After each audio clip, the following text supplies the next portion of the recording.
It is 12 noon here in New York. It's 9 a.m. in Las Vegas. We are only days before the final showdown in Vegas. Two brand new bombshells dropping on the Clinton campaign. A first look at her speeches to Wall Street executives and accusations of dirty dealings with the FBI. Plus, we got some new national poll numbers out as well today. Special Sunday edition of America's Newsroom. Where else would we be? I'm Bill Emmer. Good morning. Good morning. I'm Michael McCallum. We're regular time in Vegas. We're on at 9 a.m. So they're thinking, is it Monday? It is Sunday, everybody. And we've got the latest round of emails from WikiLeaks. Hillary Clinton appears sympathetic in some of these to the big Wall Street firms that she is speaking to before she portrayed herself on the campaign trail as a crusader against these same big banks. Also, top Republicans telling Fox News that new FBI files released to Congress on Friday show a possible backroom deal between the State Department and the feds. Congressman Jason Chaffetz, Republican out of Utah, saying, quote, in return for altering the classification, the possibility of additional slots for the FBI at missions overseas was discussed, end quote. Problematic. Chief Intelligence Correspondent Catherine Herridge has more on this from Washington. Catherine, good afternoon to you. Well, thank you, Martha. The State Department Senior Executive Patrick Kennedy is a key player in the email investigation as well as the 2012 Benghazi terrorist attack. And now he's at the center of accusations that there was discussion of a quid pro quo between Kennedy and FBI agents investigating the mishandling of classified information. Staffers for 3 Republican members of Congress who sit on the Intelligence and Government Oversight Committees have reviewed new files from the FBI investigation and given them briefings. The allegation is that Kennedy wanted the classification of at least one email changed in a way that would benefit the department and Clinton, and in exchange there was discussion of more slots for the FBI at embassies overseas. Quote, this is a flashing red light of potential criminality, Congressman Jason Chaffetz, who chairs the Government Oversight Committee, told Fox News. Both myself and Chairman Devin Nunes of the House Permanent Select Committee on Intelligence are infuriated by what we have heard.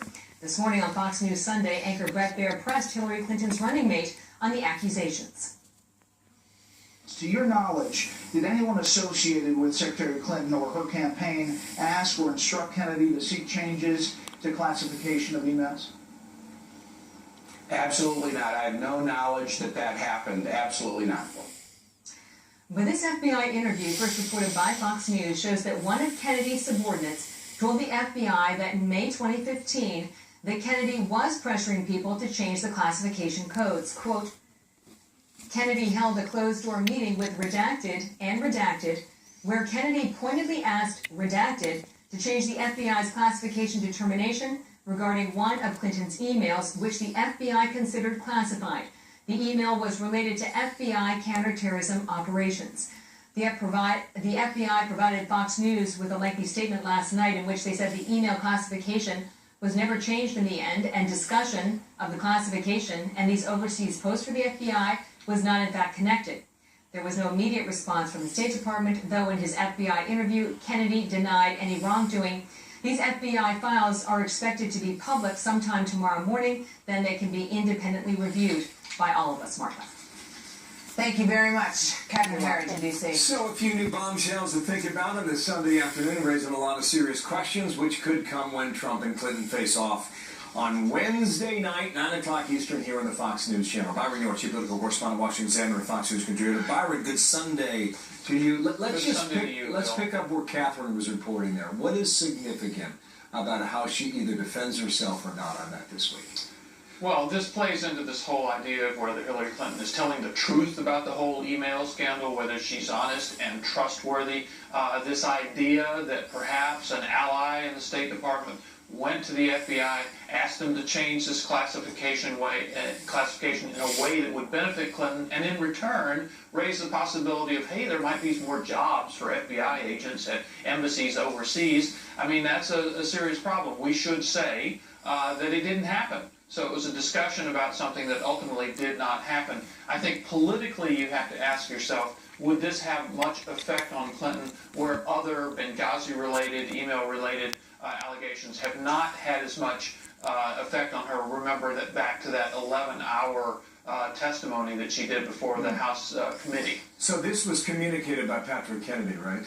Yes. He's the one who did the internal review at the State Department over Benghazi, right? And, yes. And in that review, widely thought of as a whitewash. Hillary Clinton was not interviewed, right? That's correct. It was widely, that internal review was widely thought of as a bit of a whitewash that just didn't interview a lot of the key people, and it certainly kept any assignment of responsibility well below the Secretary of State level. So yes, same person. Another one here, WikiLeaks, and apparently it shows her sympathy for people working on Wall Street. You know, and now you think about Byron, you think about the primary battle with Bernie Sanders, now you know why she did not want these speeches to go public. Absolutely. She kept all of these secret, and they were having daily revelations from WikiLeaks here. Some of the things that have come out are just kind of amusing. You know, when you find out that one of Clinton's insiders referred to the Democratic base as the Red Army. Well, that kind of tells you something, but it's not a bombshell revelation. One thing I think that's really, really big out of her speeches is that she told a group at one point that she was for open borders. This is something that Donald Trump and Republicans have accused her of for a long time. Democrats have denied, and it turns out that she goes in front of a business group and says she is for open borders. It's something that Trump, were he perhaps a little better organized, would have made even more use of up until now. If she were to win this campaign and be president, do you have any doubt that she would support TPP? No, actually, that's another area. Remember, another thing we learned from these speeches is she talked about having a public position on an issue and a private position on an issue, and the Trans-Pacific Partnership is one of those. She used to call it the gold standard of trade deals. Then she turned, in the heat of the primary battle with Bernie Sanders from the left, she turned against it.